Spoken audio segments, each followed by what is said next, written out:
लोग कहते हैं मैं शराबी हूँ। फिल्म इंडस्ट्री की जहां कई कहानियां पर्दे पर देखने को मिलती हैं, वहीं पर्दे के पीछे भी कई कहानियां जन्म लेती हैं, जिनका ताल्लुक इंडस्ट्री से जुड़े लोगों पर बहुत गहरे असरात मुरत्तब करता है, जिससे आम आदमी नावाकिफ होता है। ऐसी ही एक कहानी अमिताभ बच्चन के साथ जुड़ी, जो फिल्म शराबी के दौरान पेश आई। ये फिल्म अमिताभ बच्चन की यादगार फिल्मों में से एक फिल्म थी, जो 1984 को रिलीज़ की गई, और अगर हिसाब लगाया जाए तो पूरे 40 साल का अरसा गुजर चुका है।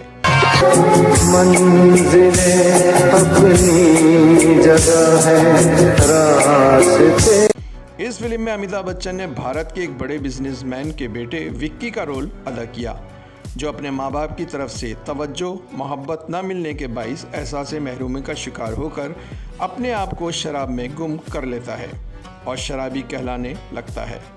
फिल्म के मुकाल में बेहद दिलचस्प रहे, ख़ास तौर पर बाप अमरनाथ यानी परान और बेटे विक्की के दरमियान मुकालमाबाजी बेहद पसंद की गई।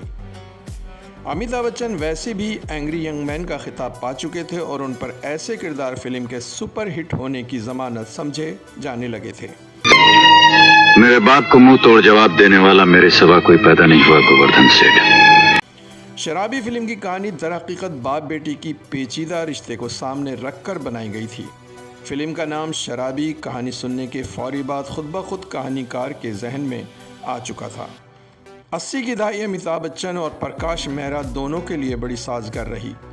दोनों ही का सितारा उरूज पर था और इत्तेफाक से दोनों बैक वक्त वर्ल्ड टूर पर थे। और जब इस फिल्म का खाका प्रकाश मेहरा ने अमिताभ बच्चन को पेश किया कि वो एक फ़िल्म बनाना चाहते हैं जिसकी कहानी बाप बेटे से मुताल्लिक़ हो और वो बेटे को शराबी के किरदार में देखना चाहते हैं, मालूम नहीं प्रकाश मेहरा को ये आइडिया कहाँ से आया। बहरहाल दोनों की रजामंदी इस फिल्म में शामिल हाल हो गई और यूं इस फिल्म का तस्वुर बहरे ओकियानूस से करीबन 35,000 फीट की बुलंदी पर किया गया, जिसे आलम वजूद में लाया गया।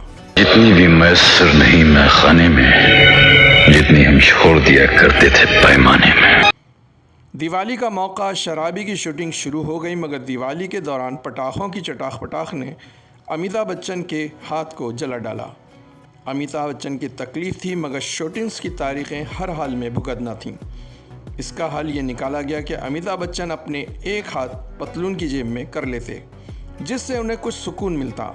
मगर बड़े लोगों की बड़ी बातें, उनकी इस रिलीफ हासिल करने के अंदाज़ को स्टाइल समझा गया और उनके मद्दा उनके इस अंदाज़ पर मर मिटे और इसी अंदाज़ की नकलें की जाने लगीं। इसी से मुताल्लिक़ फ़िल्म के हीरोइन जिया प्रादा ने इंडियन आइडियल शो में बताया था कि गाना दे दे प्यार दे में उन्होंने अपना झुलसा हुआ हाथ जेब और रुमाल से छुपाकर शूटिंग की और एक बार भी अपनी तकलीफ़ का जिक्र नहीं किया। बाद अज़ां अमिताभ बच्चन का एक ट्वीट भी नज़रों से गुजरा था कि जिसमें उन्होंने कहा था कि अपने अंगूठे को उंगलियों की तरफ हिलाने में उन्हें पूरे 2 महीने लगे। शराबी फिल्म की कहानी एक अमीर बिगड़े मगर नेक फितरत नौजवान की कहानी थी कि जिसके पास बेतहाशा दौलत थी, मगर वालिद की मोहब्बत तवज्जो से वो महरूम रहा और अपने एक मुलाजिम दद्दू यानी ओम प्रकाश की गोद में पला बढ़ा। विक्की दद्दू को ही अपना बाप भी कहता था। ताहम वो शराबी है, मगर कई होशमंदों से ज़्यादा होशमंद दिखाया गया। शराबी का ये किरदार ट्रेजिडी, जज्बा, ड्रामा और कॉमेडी का भरपूर इम्तिजाज था। दे दे प्यार दे प्यार दे प्यार दे दे हमें प्यार दे, जिसमें आला दर्जे के ऐसे डायलॉग्स भी शामिल किए गए कि जिन पर हाल में मौजूद लोग तालियां बजाए बगैर ना रह सके। ऐसे दिल को छू लेने वाले जज्बात से भरे सीन्स भी थे जिन्होंने ख़वातीन को रुला दिया। अगर देखा जाए तो ये फिल्म 1 मैन शो थी जिसमें सिर्फ और सिर्फ अमिताभ बच्चन ही थे।